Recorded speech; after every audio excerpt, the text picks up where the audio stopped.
Buenas tardes a todos, muchas gracias por sus palabras, muchas gracias por la invitación, señor presidente, señores miembros de CREA y de ACREA, gracias por este cariño que nos hacen nuevamente. Estuve con ustedes el año pasado, fue para todos nosotros una satisfacción muy grande este reconocimiento, en definitiva es eso. Y bueno, yo vengo nuevamente con todo entusiasmo a transmitirles lo que hacemos y a hablarles con el corazón. Hace unos años hace como 20 años, estaba en la Academia de Medicina en el despacho del presidente, que en ese entonces era el doctor Zabaleta. Yo tendría unos 35 años. Y había unos médicos notables allí, estaba el profesor Minoprio de Mendoza, el doctor Virgilio Foglia de Buenos Aires, el doctor Negroni, el micólogo de Buenos Aires, en fin. Yo la verdad es que no tenía nada que decir en ese ambiente con estos notables hombres argentinos, notables médicos argentinos. Y en un momento dado estaban hablando de una tercera persona y se reían un poco. Y en un momento dado el doctor Zabaleta se dio vuelta y dirigiéndose a mí me dijo: mire doctor, cuando un petulante se hace el humilde es intolerable. Bueno, tomando las palabras de este sabio hombre de ciencias, le diría que yo no soy un petulante ni me hago el humilde. Sinceramente estoy conmovido por esta invitación y vengo a hablarles, como dije, con el corazón. Lo que voy a mostrar no es agradable, tampoco pretendo que sea una presentación triste, no es una presentación triste, porque tiene un final feliz, tiene una salida a todo esto que voy a mostrar, pero es cierto que debo mostrarlo. No podemos seguir escondiendo basura debajo de la alfombra. Creo que estamos en una situación dramática, eso no hace falta ni razonarlo mucho, ya se sabe. Creo también que debe haber responsables de esto. Por los frutos se conocen los árboles, y los frutos no han sido buenos. De cualquier manera, tampoco vengo a hacer cargos contra nadie. Mis enemigos no son los seres humanos. Mis enemigos, como un médico viejo que soy ya, de más de 32 años de profesión, mis enemigos son los virus, los hongos, las bacterias, la miseria, la pobreza y la injusticia, no los seres humanos. Es necesario darnos cuenta que para salir de esta grave crisis en la que estamos solamente lo vamos a poder hacer si los gobiernos, junto con las organizaciones no gubernamentales y la comunidad toda, trabajamos, todos juntos, sin distinciones. La patria está enferma, la madre se está muriendo. Hoy sus hijos debemos estar más unidos que nunca, tratando de que se reponga. Y luego que se reponga, ojalá sea pronto, podemos volver a las diferencias si es que tenemos alguna diferencia todavía. Creo que es necesario recordar las palabras de San Agustín, que decía que era fundamental amar al errado y odiar el error. Bueno, hoy voy a mostrar parte de los errores, los resultados de esos errores que hemos cometido. Yo soy padre de, siempre lo digo un poco, pero es cierto, soy padre de 5 nenas, tengo 2 hermanas, 4 cuñadas, 8 sobrinas, mi mamá, mi suegra, 2 secretarias, 2 empleadas y 3 perras. Por eso cuando me invitan a este tipo de reuniones siempre vengo, porque es la manera que tengo yo de conservar el idioma.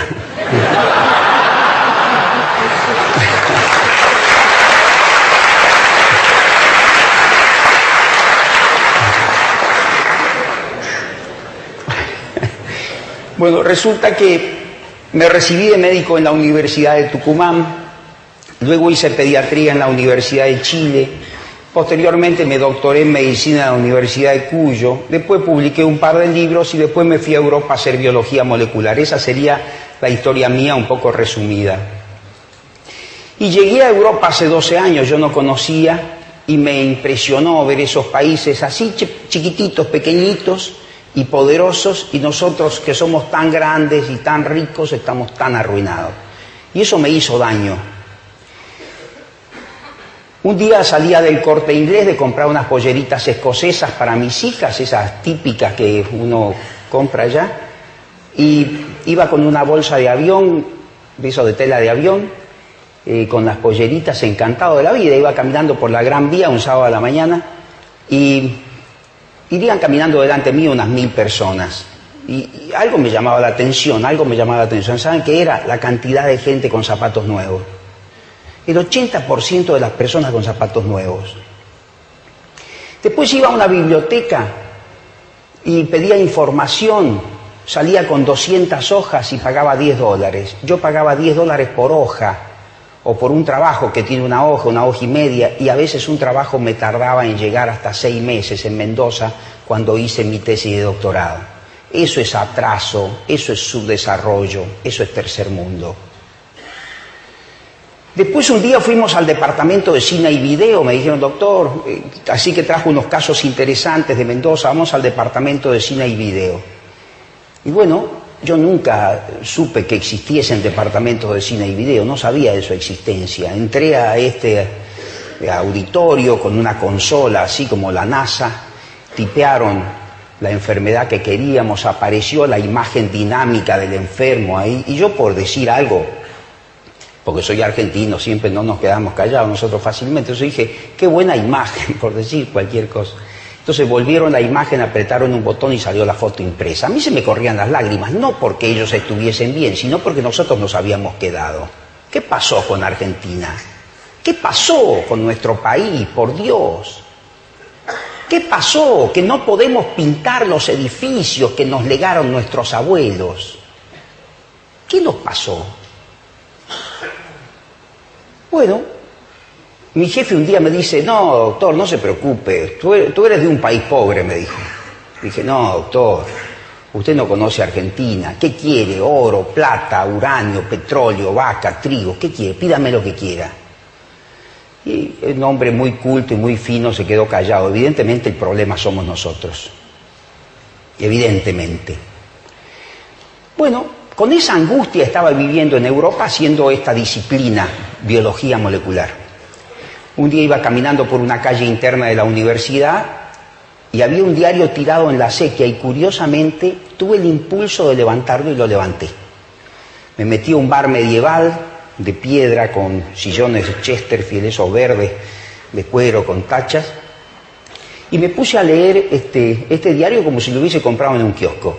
Y había unas reflexiones de la Madre Teresa de Calcuta sobre la paz.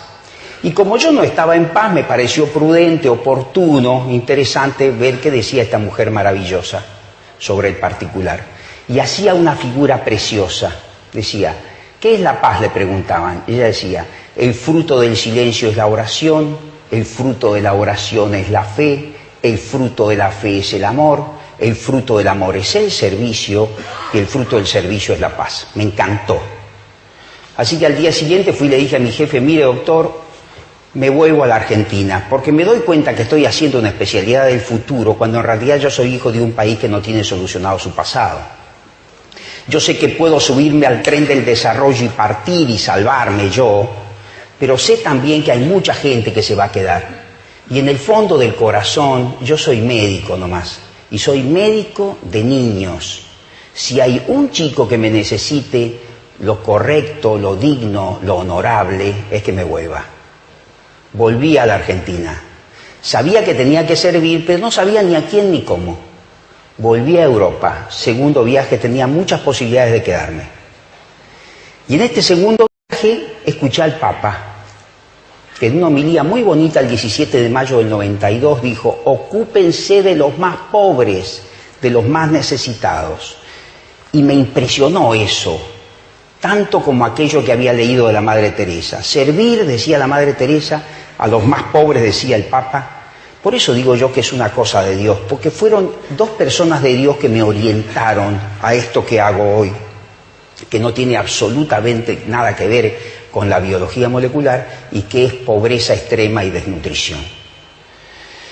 Bueno, recuerdo que le digo a mi mujer, ¿quiénes son los pobres, Cecilia? ¿Cuándo digo pobre yo? Cuando tenés chicos con problemas neurológicos. Me voy a dedicar a debilidad mental. Organizamos un curso sobre debilidad mental e invitamos al doctor Ignacio Villa Elízaga, que venía al Congreso Mundial de Pediatría de septiembre del 92 de Río de Janeiro, y él nos dijo que invitásemos a Monkever de Chile. Y Monkever fue profesor mío, es un superdotado, es un hombre extraordinario. Él fue profesor mío en Chile cuando hice mi entrenamiento en pediatría en el Hospital Calvo Maquena en los años 73, 74. Y Monkever es médico, pediatra, doctor en medicina, doctor en bioquímica nutricional en Harvard, donde es profesor de pediatría y economista en la Universidad de Chile. Y vino aquí Monkever y habló de la única debilidad mental que se puede prevenir, de la única debilidad mental que se puede revertir, de la única que es creada por el hombre, que es la del desnutrido. Y ahí nos enteramos de que en América Latina existe un 40% de familias que viven pobreza crítica y un 20% de familias que viven pobreza absoluta, que es esa pobreza que no le posibilita a un individuo ganar todos los días lo que necesita para comer, y eso compromete a 60 millones de niños. 60 millones de niños en América Latina tienen sus necesidades básicas insatisfechas. Serán un pesado lastre para que estos países despeguen. No podrán servirse a sí mismos y tampoco podrán servir a los demás. Y ahí nos decía, el cerebro es el órgano que más rápidamente crece. Pesa 35 gramos al nacer, fíjense, 35 gramos, nada. Y se va a 900 gramos a los 14 meses, que es el 80% del peso del cerebro del adulto. O sea que en los primeros 14 a 18 meses, cuando el chico camina, que nosotros le sacamos fotos, ahí tiene su cerebro casi completo. Es la época del cableado neurológico. Cada neurona emite entre 5 y 15.000 cables. Estos 140.000 millones de células nerviosas que están en los 2 milímetros de espesor de la corteza, cada neurona emite 15.000 cables que se interconectan con los otros cables de las otras neuronas y le dan a un individuo la rapidez mental, la capacidad de relación, de asociación. Decimos qué culto, qué fino, qué inteligente, o decimos qué torpe, qué bruto, qué hosco. ¿Más cableado o menos cableado? ¿Qué decía nuestra bisabuela? Y ella decía, este hombre es de pocas luces, ustedes lo habrán escuchado 1000 veces. O si no, decía, este hombre es brillante. Tenía más cable. Esa es toda la historia. Y eso sucede en los primeros 18 meses de vida. Y ya no sucede más. Por lo tanto, la pregunta que hago yo, con los planes de educación, ¿qué van a educar si no tienen cerebro? Yo puedo tener la mejor semilla del mundo. Ustedes son productores casi todos y entienden bien esto. Pero si no tengo el sustrato, diría un ingeniero, bueno, el sustrato anatomopatológico donde se siembra la educación es un cerebro intacto. Si yo tengo el cerebro dañado, ¿dónde voy a sembrar la educación? El 80% de los chicos en América Latina no terminan la escuela primaria. El 80% de los presos en las cárceles de Buenos Aires no tienen la primaria completa. Ahí van. Mientras mayor es la inequidad, mayor es la violencia. Los países de menor inequidad del mundo, que son los países nórdicos, tienen 5 crímenes cada 100.000 habitantes por año, que es lo aceptable. De 5 a 8 es preocupante y de 8 a 12 es epidémico. Nosotros estamos en 20, Río de Janeiro 55, Nicaragua 110. ¿A dónde vamos? ¿Qué es lo que queremos? ¿Qué pretendemos hacer? ¿Cuál es el plan? La principal riqueza de un país es su capital humano.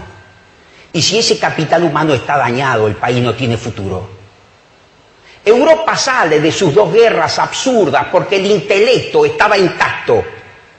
Y nosotros no podemos salir del atraso crónico y miserable en el que estamos porque nuestro intelecto está dañado. Yo tengo un primo judío que vino a principios del siglo pasado a la Argentina y se ganaba la vida aquí en Buenos Aires tocando el violín o el piano en los cines mudos. No tenía un centavo. pero no era pobre. Su intelecto estaba intacto. Hablaba 5 idiomas, tocaba 4 instrumentos. Tenía 11 años. Terminó la primaria, la secundaria, la universidad. Fue un brillante abogado y volvió a Europa como embajador argentino. Europa sale, insisto, de sus 2 guerras absurdas porque el intelecto estaba intacto y nosotros no podemos salir ni vamos a salir porque nuestro intelecto está dañado. Si se entiende esto, se entiende todo. Eso es casi todo lo que tendría que decirles. Eso es Conin. El gran Jean Antonio decía, el médico de niños es el abogado de los niños. Yo, si no hiciera esta defensa hoy acá, no merecería ser llamado médico de niños. Está claro eso. ¿Sería posible organizar un grupo para trabajar en desnutrición? Dijimos nosotros hace 12 años. Cuando empezamos a hablar de desnutrición hace 12 años nos trataron hasta de tarados. Hoy es el tema nacional.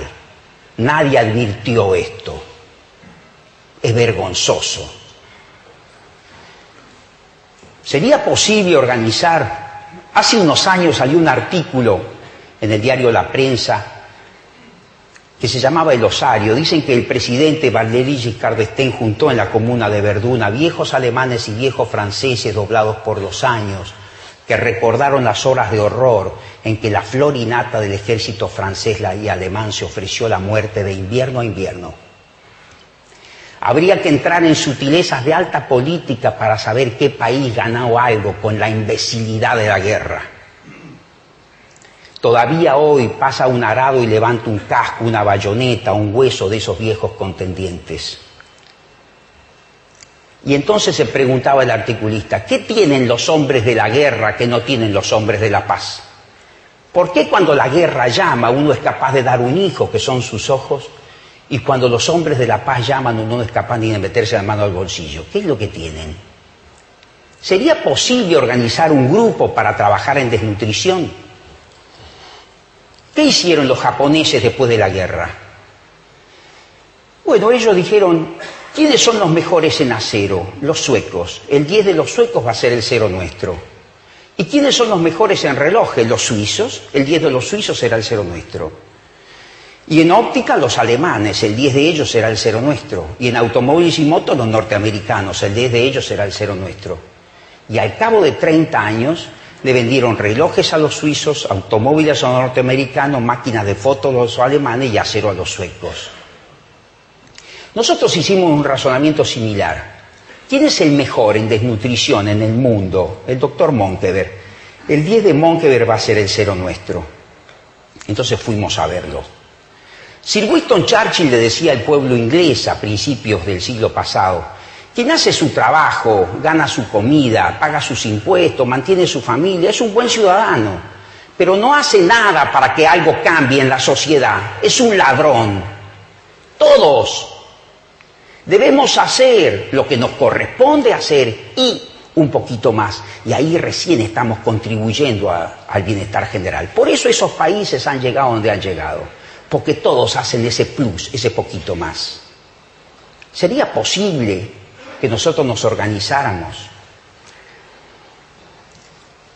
Un día fuimos a verlo a Monkeberg y le dijimos, doctor, le venimos a hacer 2 preguntas y nos volvemos a Mendoza. ¿Nos enseñaría desnutrición? Por supuesto, dijo. ¿Se vendría con nosotros a Mendoza a organizar una fundación para atender desnutridos que tenga como objetivo quebrar la desnutrición infantil en la Argentina, comenzando por Mendoza y luego extendernos al resto de América Latina? Por supuesto, dijo. No se imaginan lo felices que van a ser. Y eso nos cayó la ficha ahí, porque como todos buscamos la felicidad, nosotros también, nos pareció una propuesta más que interesante. Cualquier hombre que trate de organizar a la sociedad detrás de un objetivo, está estudiado a esto hace más de 30 años, debe reunir 3 requisitos. Primero, debe tener una determinante circunstancial que le sea favorable. Segundo, debe tener valores. Y por último, debe tener compromiso. Una determinante circunstancial que le sea favorable. ¿Existe el problema de la desnutrición? Sí, señor, existe. ¿Lo podemos quebrar? Lo debemos quebrar. Segundo, valores. ¿Cuáles son los valores? ¿Qué busco yo viniendo aquí desde tan lejos? Yo tengo un sueño. Tengo el sueño de ver un país grande, rico y poderoso. Tengo el sueño de ver a la Argentina de pie. Tengo el sueño de ver un país donde todos vivamos 100 veces mejor. Tengo el sueño de que se iguale por primera vez hacia arriba, no hacia abajo.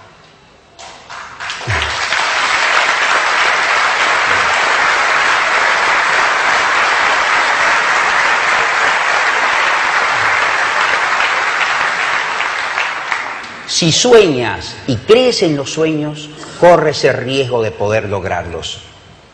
¿Qué está haciendo, profesor? Estoy tratando de atrapar la luz para encerrarla en un frasquito. Y todos decían, es loco este hombre. Sin embargo, hoy todo el planeta se ilumina con la locura de Edison.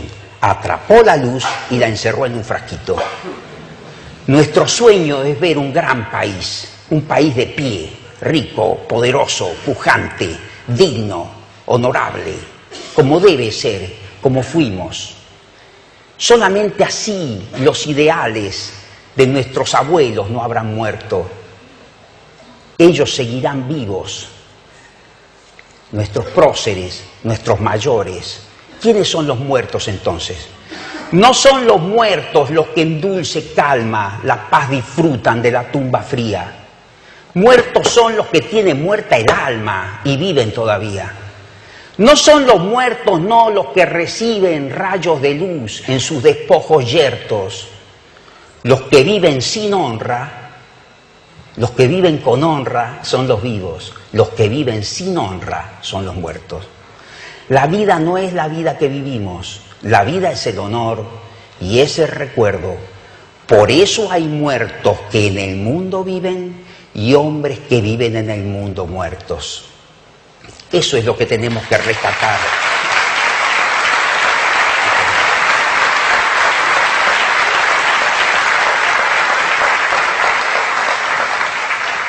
Solamente así volveremos a ser dignos de tener nuestros apellidos, de respetar con hechos a nuestros mayores, no con palabras, con hechos concretos. El sueño, entonces, la columna vertebral de una organización. Quebrar la desnutrición infantil en la Argentina, comenzando por Mendoza, y luego extendernos al resto de América Latina. Una determinante circunstancial que le sea favorable, dijimos, valores, el sueño, y compromiso. Normalmente la gente se involucra, pero no se compromete. Y hay un ejemplo viejo que dice que cuando uno come huevos con jamón, el jamón es de chancho, el chancho se comprometió para que uno coma jamón, dio la vida. En cambio la gallina se involucró, puso un huevito y anda más campante por ahí. Que son esos tipos que yo me cruzo en la calle y me dicen, muy bueno lo suyo, doctor, no le afloje, ¿eh? O me dicen, cuando me jubile lo ayudo. O si no, también me dicen, doctor, en cuanto me salga un negocito que tengo entre manos, lo voy a ayudar. O si no, me dicen, doctor, tengo una hermana que ha tratado de suicidarse 2 veces, ¿no le gustaría que trabaje con usted en la fundación?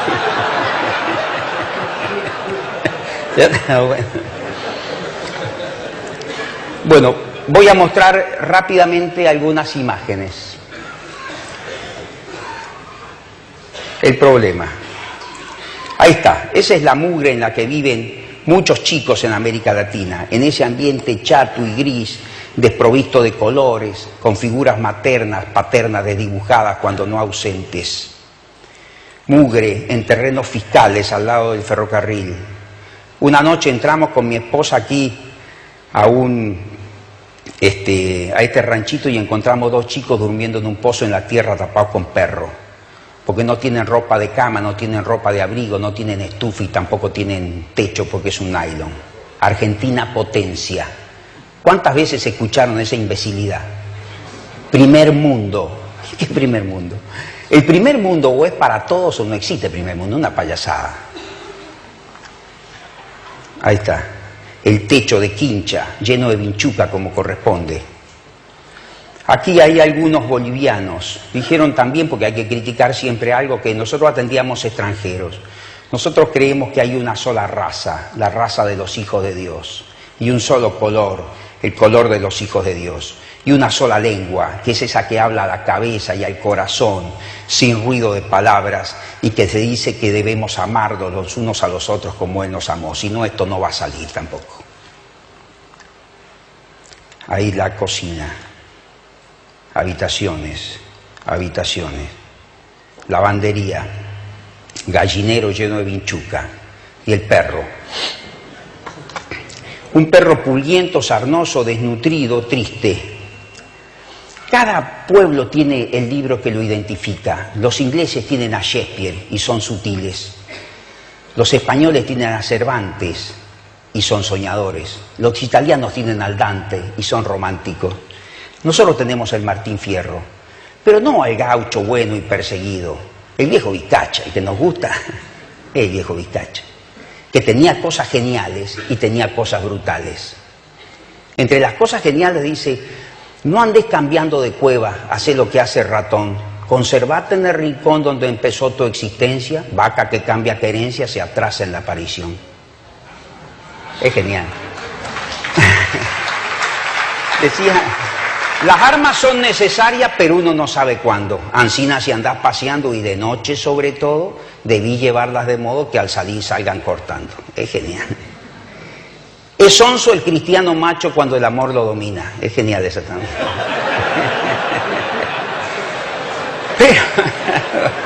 Pero también tenía cosas brutales. Cuando lo define Martín Fierro al viejo, dice: me llevó consigo un viejo que pronto mostró la hilacha. Dejaba ver por la facha que era medio cimarrón, muy renegado, muy ladrón, y se llamaba Vizcacha. Me parece que lo veo con su poncho calamaco. Después de echar un buen taco, ansí principiaba a hablar. Jamás llegué a parar ande veas perro flaco. O sea que el concepto solidario del tipo no existía. Nosotros hacemos todo lo contrario a lo que aconsejaba el viejo, y cada vez que hemos entrado en un rancho con perros flacos, siempre, inexorablemente, hemos encontrado chicos sufriendo.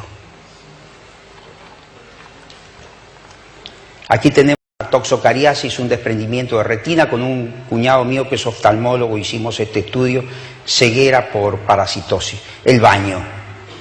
Mientras tengamos esta mugre, no va a salir el país adelante. Queremos un gran país, tenemos que hacer 4 cosas. Agua potable, esos son derechos humanos.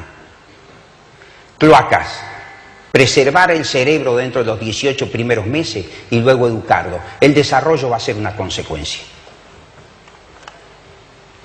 Ahí está, el cólera es una enfermedad social, avanza si hay pobreza, sistema de salud deficiente, trabajo mal pago, desocupación, desnutrición, falta de agua potable. Después que escribió esto la maestra en una escuela, puso ¿qué podemos hacer? Porque tenían todo. Cuando llegué a esta escuela la directora estaba llorando. Ahí tenemos 2 chanchos de 6 meses de edad, uno desnutrido experimental y el otro no. Ahí tenemos 2 chicos de 6 meses de edad, uno desnutrido y el otro no.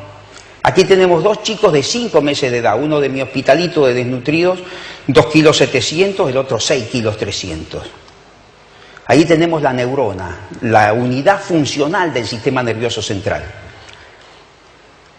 que tiene 15.000 ramificaciones, es como un árbol en primavera. Esa es la neurona de un chico de 2 años que murió en un accidente de auto. Esta es la neurona de un desnutrido, un árbol seco, un terreno quemado.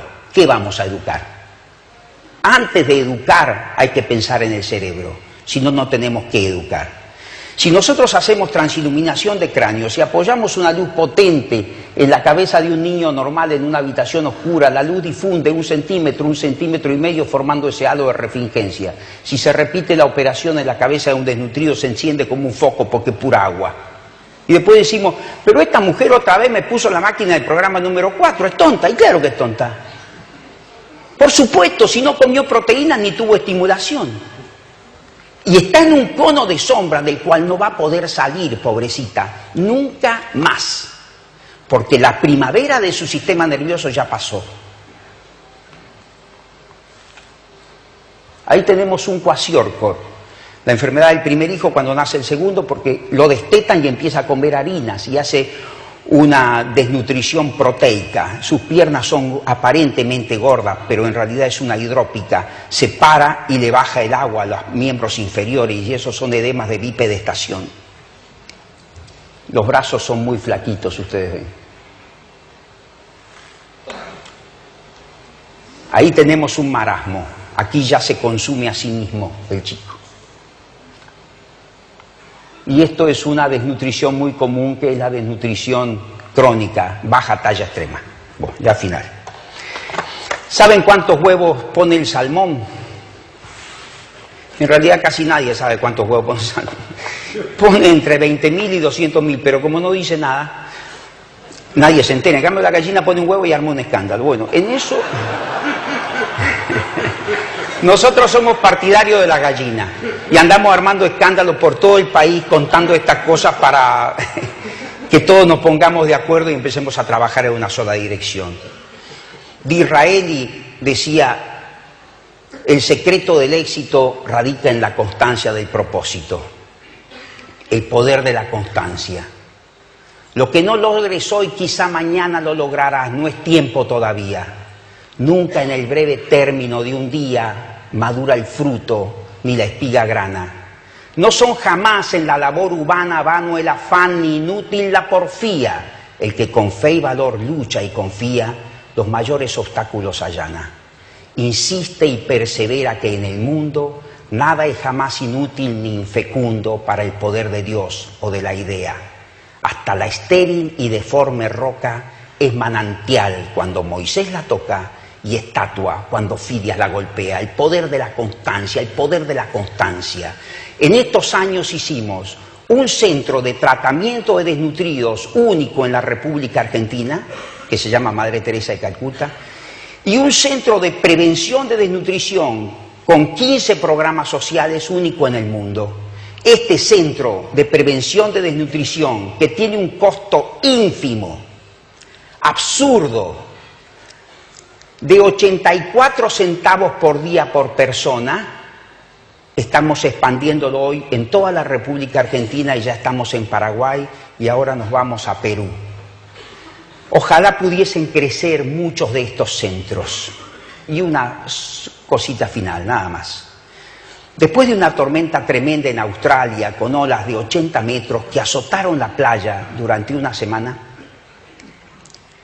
la tormenta finalmente cesó y quedaron sobre la arena millones de estrellas de mar. Un hombre se dio cuenta que estaban agonizando y empezó a devolverlas al agua. Y pasaron unos pescadores y le dijeron: es absurdo lo que hace, son millones, no sirve para nada.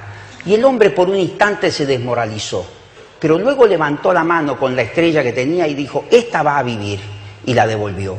Por cada chico que nosotros rescatemos de las garras, de la miseria y de la desnutrición, nuestras provincias van a vivir, nuestro país va a vivir y nuestra vida va a tener sentido. Muchas gracias.